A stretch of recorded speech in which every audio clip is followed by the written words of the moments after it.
This is the 320 series VFD.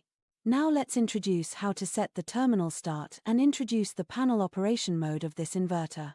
We can see the numbers flashing, which means it's on standby. It has a knob in the upper right corner. This knob is used for frequency modulation and speed adjustment. There are two buttons: the green button for start and the red button for stop. Now we press the green button, activate it. Set the frequency according to your requirements. The red button is stop. We press the red button. Now it's standby. Here is the button PRG. PRG is the button that goes to the settings page.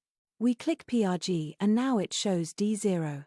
In Genera, if F0.02 is set to 1, the terminal is started. Press up F0.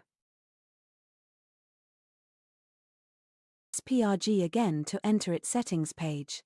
Then press this up button and set it to 2. The green button adjusts the flash position. The position of the flash can be parameterized.